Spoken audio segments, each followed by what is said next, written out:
Hello friends, कैसे हैं आप सब। मैं टैरो विजन विथ यूनिवर्स उपासना आज की रीडिंग में आपका बहुत बहुत स्वागत करती हूँ। उम्मीद करती हूँ आप सभी अच्छे होंगे, अपने आप को पॉजिटिव किए होंगे और अपनी पॉजिटिव ओरा से अपने सराउंडिंग में भी पॉजिटिविटी फैला रहे होंगे। फ्रेंड्स, आज जो हमें रीडिंग करने वाले हैं ये जनरल और कलेक्टिव रीडिंग है, तो हो सकता है इसकी कुछ चीज़ें आपसे रेजोनेट करें, कुछ चीज़ें आपसे रेजोनेट ना करें। तो जो भी चीज़ें आपसे रेजोनेट करती हैं उसको आप अपने लिए रख लीजिए, बाकी चीज़ों को दूसरों के लिए जाने दीजिए। आज की जो हमारी ये रीडिंग है फ्रेंड्स, वो इसके लिए होने वाली है कि वो कौन से ऐसे स्टेप हैं जो लंबे टाइम से आपने होल्ड पे डाल रखा है और उसको अब आने वाले टाइम में आप लेंगे, आने वाले टाइम में उसकी तरफ बढ़ेंगे, छोटे छोटे स्टेप्स उठाएंगे जो आपको फ्यूचर में आपको एक बहुत बड़ा फ्रूट के रूप में आपकी लाइफ में आने वाला है। तो आज हम उसी पर गॉड की गाइडेंस लेंगे। हे यूनिवर्स, हे डिवाइन, मुझे मेरे व्यूअर्स के लिए बताएं कि वो आने वाले वक्त में वो कौन सा ऐसा कर्मा करने वाले हैं, वो कौन सा ऐसा स्टेप अपनी लाइफ में लेने वाले हैं जो उनकी लाइफ को डिफरेंट डायरेक्शन में मोड़ देगी, या जो बहुत ही लंबे समय से, किसी ने तो शायद 20 ईयर्स पहले छोड़ दिया है, किसी ने 25, किसी ने 30 ईयर्स, किसी ने 10 ईयर्स, मतलब कि वो उनके लाइफ के लिए बहुत ज़रूरी था मगर उन्होंने समहाउ किसी भी रीज़न से उस चीज़ को छोड़ दिया। कुछ लोगों ने उसको सेक्रीफाइस का नाम दिया, कुछ लोगों ने उसको फैमिली का नाम दिया और कुछ लोगों ने उसको अपना लाइक कि किस्मत ही नहीं थी काइंड ऑफ, तो नहीं हुआ। उस डायरेक्शन में वो अपना स्टेप लेने वाले हैं। तो चलिए देखते हैं। First card, okay, 8 of sword, फिर 6 of pentacle, then page of wands, then okay. पहले हम इनको देखते हैं।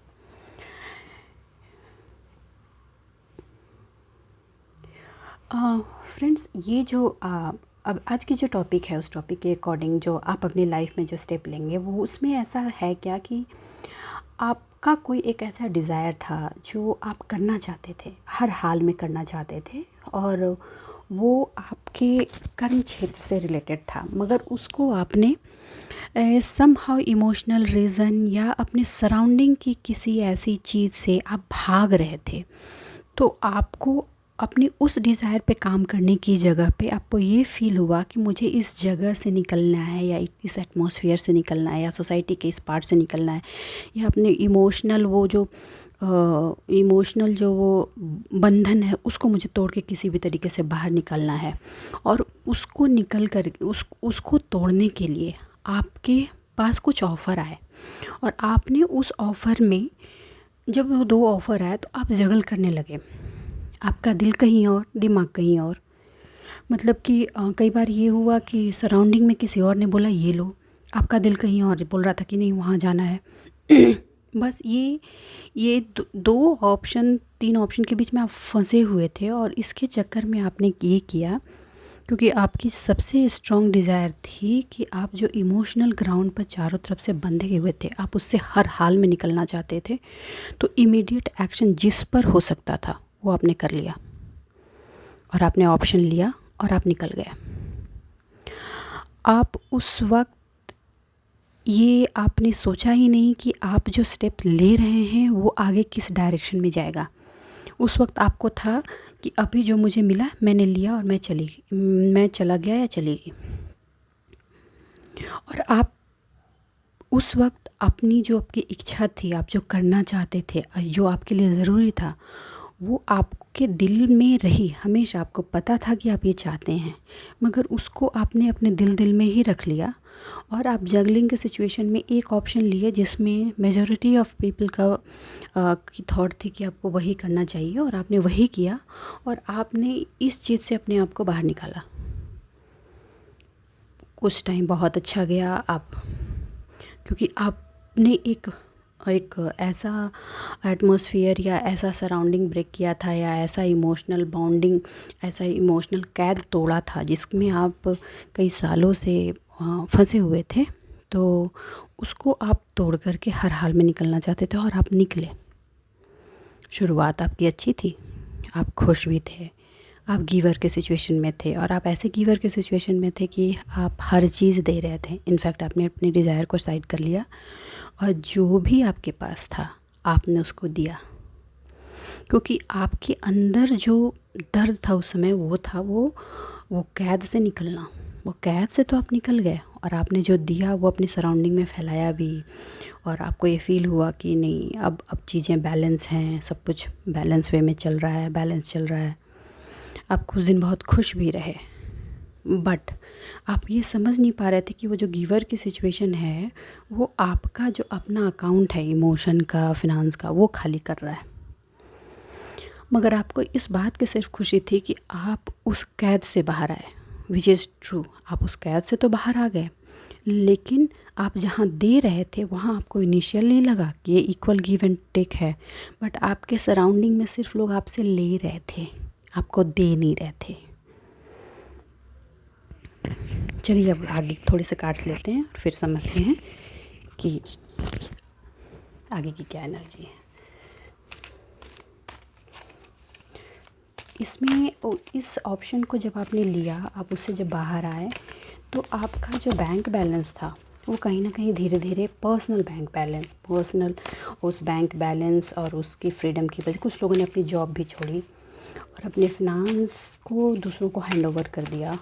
तो आप कहीं ना कहीं एक कैद में जाने लगे थे, बट ये आपको एहसास उस वक्त नहीं हो रहा था क्योंकि आपने एक लंबे टाइम की कैद तोड़ी थी। Okay, 10 of pentacles, night of cups, S of sword, queen of sword. Okay, bottom up देख, मैजिशियन। ओके, उसमें आपकी जो पेंटिकल की सिचुएशन थी उसको आपने गिवर के रूप में दिया, आपने इमोशन का सारा प्याला भी दिया, और उसने गुजरते वक्त के अकॉर्डिंग आपको फिर खाली करना शुरू किया। आप कुछ टाइम तो ठीक रहा, लेकिन उसके बाद फिर से आप एक इमोशनल कैद में घुसते चले जा रहे थे, और ये इसका एहसास होते होते आपके लाइफ के बहुत सारा टाइम निकल गया। बहुत सारा टाइम मैं कहूँ तो ऑलमोस्ट लाइक 10 to 12 ईयर्स के बाद आपको ये फील होना शुरू हुआ कि आप एक डिफरेंट तरह के कैद में फंस गए हैं। कुछ लोगों को तो 8 ईयर्स के बाद ये एहसास हुआ कि वो फिर से उस कैद में फंस गए हैं। मगर धीरे धीरे करके ही आफ्टर 10 ईयर्स आप थोड़ा फिनांस पे काम करना शुरू किए, लेकिन आपको अपने फिनांस पे होल्ड नहीं हुआ। आपने थोड़े बहुत फिनांस अपने नीड के अकॉर्डिंग तो जुटाए, मगर आपका वो पर्सनल नहीं था जिस पर आपका अधिकार हो। आप अपने इमोशन, गिवर की एनर्जी और कप का प्याला लेकर के लोगों के सामने खड़े होते रहे, लोग उसको एंजॉय करते रहे, मज़े से लेते रहे और ज़िंदगी जीते रहे। कभी कभी वो आपको ये एहसास दिलाते थे कि वो आपके साथ हैं, आपकी हेल्प कर रहे हैं, मगर ऐसा कभी नहीं हुआ कि वो जब आपको ज़रूरत हो तो उस वक्त वो अवेलेबल हो। जब भी उनको आपको ज़रूरत होती, वो ऐसे भागते जैसे गधे के सर से सींग। अब आपके लिए ये मैसेज आ रहा है कि अब आप जो भी ये पास की एनर्जी या डाउनफॉल में आप रहे हैं उससे आप बाहर आ जाइए, और आपको अपनी इमोशन की जगह को छोड़कर सिर्फ आपको फिनांस के पार्ट पे काम करना है। और मुझे ऐसा फील हो रहा है कि कुछ लोगों ने मन बना लिया है इंटरनली कि अब वो अपने आप की उन चीज़ों पे काम करेंगे जिसकी वजह से वो कम्प्लीटली इस बंधन में है। एक्चुअली आप पास में समझ नहीं सके थे कि आप जिस जगह को लेकर भागे उस जगह पर आपको अपने पेंटिकल पे काम करना था, ना कि उसके पलायन करना था। अगर आपने उस जगह पर अपने पेंटिकल पर काम करते, अपने फिनांस को मजबूत करते, तो आप इस बंधन में दोबारा आते ही नहीं, इस कैद में आप दोबारा घुसते ही नहीं। जिसको आपने बहुत मुश्किल से तोड़ा, दोबारा फिर उसी कैद में घुस गए। तो ये एक पैटर्न की तरह आपकी लाइफ में चला है। अब आप इस चीज़ को समझ गए हैं कि इस पैटर्न को ब्रेक करना है और इससे निकलना है, तो अपने आप को फिनेंशियल पार्ट पे कम्प्लीटली इंडिपेंडेंट करना होगा। तभी सारी चीज़ें चैनलाइज होंगी। और आप कुछ लोग इस चीज़ के लिए कम्प्लीटली डिटरमाइंड हो चुके हैं कि अब उनको वही काम करना है। कहने का मतलब है कि वो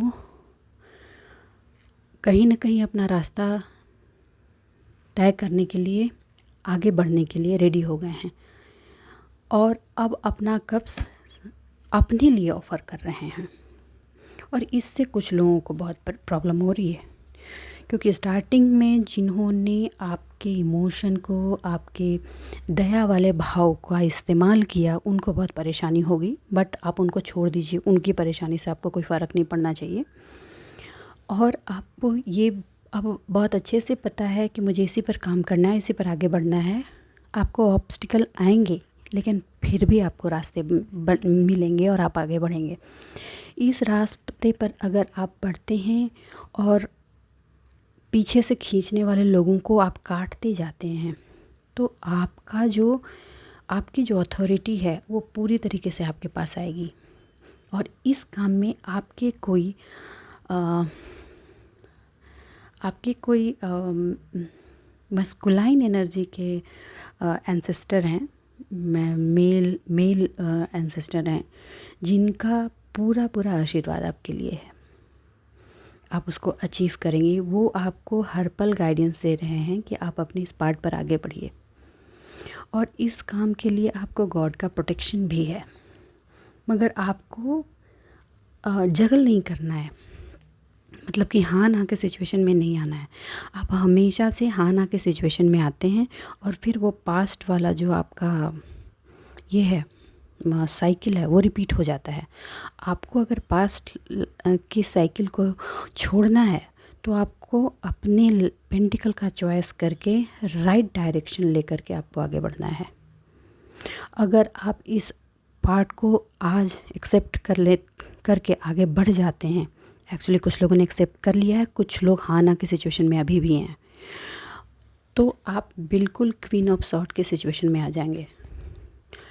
क्वीन ऑफ सॉर्ड के सिचुएशन में आते ही जिन लोगों ने आपका बेनिफिट उठाया है, सबसे पहला डर उन्हीं में शुरू होगा और सबसे पहले वही लोग आपको रोकने की कोशिश करेंगे। उसके लिए वो साम दाम दंड भेद भी अपनाएंगे। लेकिन आपको यहाँ पे कहा जा रहा है कि आप अपने अंदर की आवाज़ को सुनिए। पास्ट में जो भी एक्सपीरियंस आपको मिला है, उससे जो लेसन्स आपने लिए हैं, उन लेसन्स को याद रखिए। दर्द को आप छोड़ दीजिए। दर्द में रहेंगे तो आप कर्स करेंगे, दुख में रहेंगे और आप निकल नहीं पाएंगे। दर्द को आप वहाँ छोड़ दीजिए, उन लेसन्स को याद रखिए और आपने जो अभी आगे बढ़ने का डिसाइड किया है, उसकी तरफ आगे बढ़िए। आप अपने फुल पोजीशन पर आ जाएंगे। थोड़े से एरोगेंस आप होंगे, क्योंकि वो एरोगेंस आपके पास्ट के पेन से आएगा। तो एंजल की ब्लेसिंग है आपके पास। एंजल्स आपके कह रहे हैं कि आप उस कर्स के पेन को कम करने की कोशिश कीजिए, उसको हटाइए। आप आगे बढ़ेंगे, आप आगे बढ़िए। हो सकता है कुछ जो भी लोग आगे बढ़ने का डिसाइड कर चुके हैं, उनको येलो कलर बटरफ्लाइज बहुत दिख रही होंगी। अगर आपने इस चीज़ पर अच्छे से काम किया और आप आगे बढ़ते रहे, तो आप अपनी लाइफ में मैजिशियन की पोजीशन में आ जाएंगे।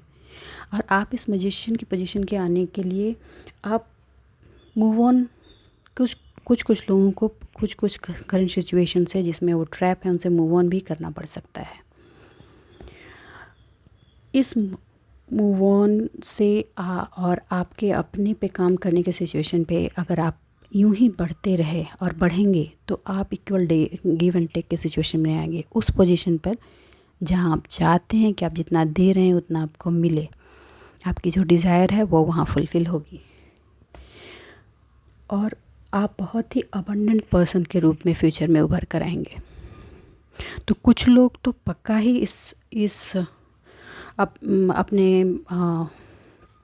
अपने पेंटिकल पे काम करेंगे। शायद वो कम्प्लीटली डिसाइड कर चुके, नॉट शायद, वो डिसाइड कर चुके हैं और वो शायद वो स्टेप्स लेना भी शुरू कर चुके हैं। अगर वो इसी सिचुएशन में आपको ऐसे ही आगे आप बढ़ते रहे, तो आप इस पोजीशन पे पहुंच जाएंगे और आप लाइफ के अपने मैजिशियन होंगे। आप जो भी मैनिफेस्ट करेंगे वो पा सकेंगे। तो आज के लिए बस इतना ही दोस्तों। मैं उम्मीद करती हूँ मेरी इस रीडिंग से आपको आज कुछ गाइडेंस मिली होगी और आपको अपने फ्यूचर में कुछ प्लान करने में ईजी महसूस होगा। अगर मेरी इस रीडिंग से आपको कुछ भी गाइडेंस मिली होगी तो मैं आपसे निवेदन करती हूँ कि मेरे चैनल को सब्सक्राइब करें, लाइक करें और कमेंट ज़रूर करें, जिससे एनर्जी का एक्सचेंज हो सके। Thank you friends, bye bye, have a good day.